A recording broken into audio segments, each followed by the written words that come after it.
Good afternoon, students.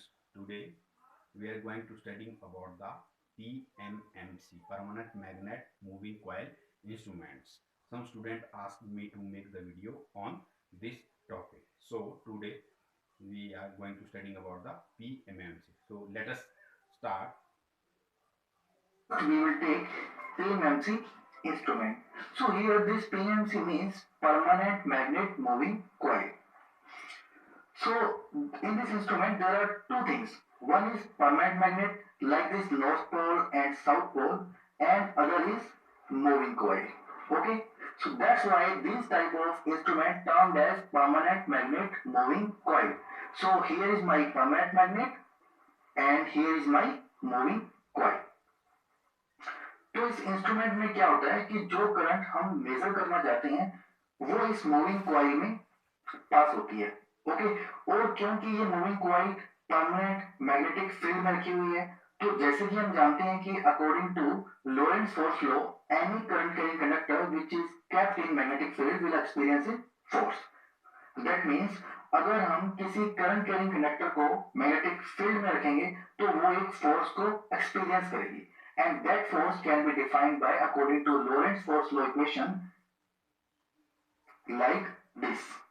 So here F is equal to I in bracket L cross B.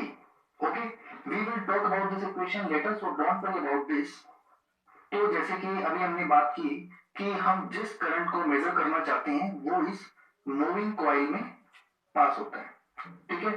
और जब वो current इस moving coil में पास होगा और इसमें और जो ये मूविंग कॉइल है वो मैग्नेटिक फील्ड में रखी हुई है, और जैसे कि हम जानते हैं कि अगर कोई current carrying conductor magnetic field में यानी कि होगा तो उसके ऊपर फोर्स लगेगा, तो जिससे भी इस कॉइल पर क्या लगेगा, फोर्स लगेगा, और ये कॉइल मूव करेगी। ओके, तो इसलिए हम इसे क्या कहते हैं, मूविंग कॉइल, क्योंकि जो ये कॉइल कहाँ रखी हुई है, परमानेंट मैग्नेट में रखी हुई है और इसके ऊपर फोर्स लगता है तो ये कॉइल मूव करती है, इसलिए हम इसको क्या बोलते हैं, परमानेंट मैग्नेट मूविंग कॉइल।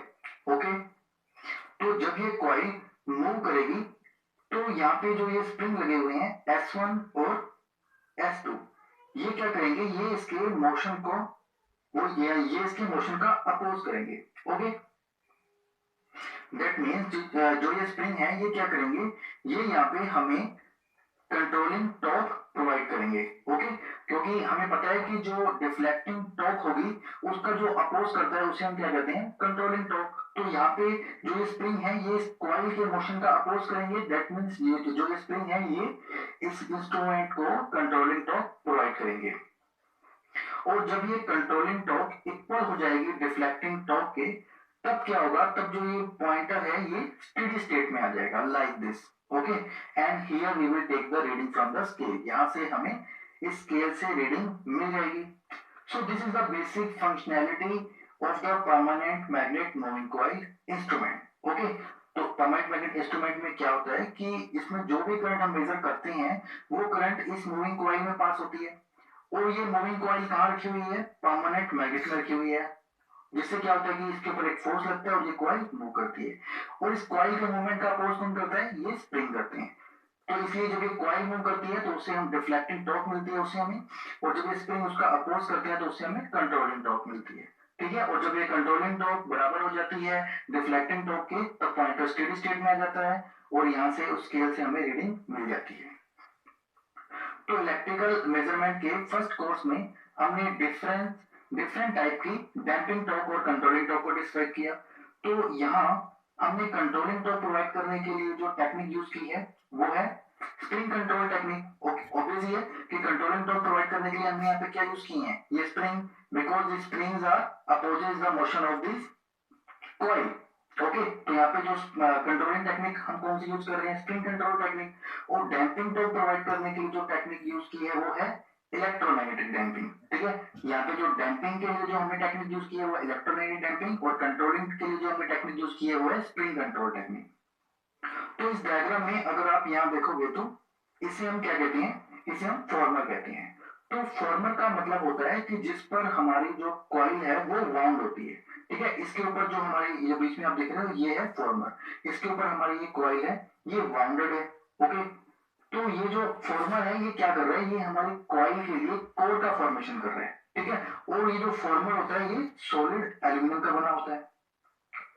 तो क्या होगा कि जब इस इंस्ट्रूमेंट में करंट पास होगी तो इस मूविंग कॉइल में भी करंट पास होगी, और जब ये मूविंग कॉइल मूव करेगी तो एल्यूमिनियम का फॉर्मर मूव करेगा।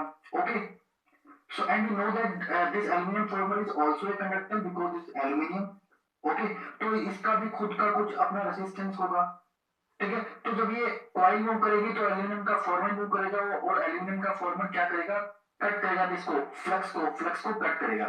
ओके, और फ्लक्स को कट करने से उसके अंदर एडी करंट इंड्यूस हो जाएगा। ठीक है, और एडी करंट इंड्यूस होने से वो अपोज करेगा उस पॉइंटर के oscillations का। ठीक है, so eddy current will be induced in this former which will oppose the oscillations of the pointer. तो जिन स्टूडेंट को ये समझ में नहीं आ रहा है कि यहाँ पे एडी करंट इंड्यूस हो जाने से वो कैसे पॉइंटर के ऑसिलेशंस का अपोज करेगी, तो आप क्या करिए, आप मेजरमेंट की जो पार्ट 1 है, जो कोर्स 1 है, उसमें जाके एडी करंट डैम्पिंग को डिटेल से वहां मैंने डिस्कस की हुई है, वहां पे जाके आप उसे उस लेसन को पहले देखिए। ओके, तो आपको यहाँ पे ये समझ में आ जाएगा। तो यहाँ पे मैं उस पार्ट को यहाँ पे डिटेल से डिस्कस नहीं करूंगा। ठीक है, वो चीज हम पहले ही मेजरमेंट के फर्स्ट कोर्स में पढ़ चुके हैं। तो आगे हम जितने भी इंडिकेटिंग टाइप इंस्ट्रूमेंट पढ़ने वाले हैं, जो उनके लिए हम टॉर्क इक्वेशन ड्राइव करेंगे, तो उन सब में मेजरमेंट के जो फर्स्ट कोर्स की नीड पड़ेगी। ठीक है, उसके अंदर स्पेशली इलेक्ट्रोमैग्नेटिक इंस्ट्रूमेंट वाली जो सीरीज थी वो खासकर उसकी नीड पड़ेगी आगे जितने भी हम यानी कि इस कोर्स में जो भी लेसन करेंगे उसमें। तो एक बार हम फिर से रिवाइज कर लेते हैं कि क्या होता है कि जब कोई भी करंट जैसे हमें मेजर करना है, वो जब पास होती है इस इंस्ट्रूमेंट के अंदर, तो वो किसमें से होके जाती है, इस मूविंग कॉइल में से। ठीक है, तो इस मूविंग कॉइल में से अगर करंट होके जाएगी, और ये मूविंग कॉइल कहाँ रखी हुई है, परमानेंट मैग्नेट में रखी हुई है, तो यहाँ पे एक फ्लक्स बन रहा होगा।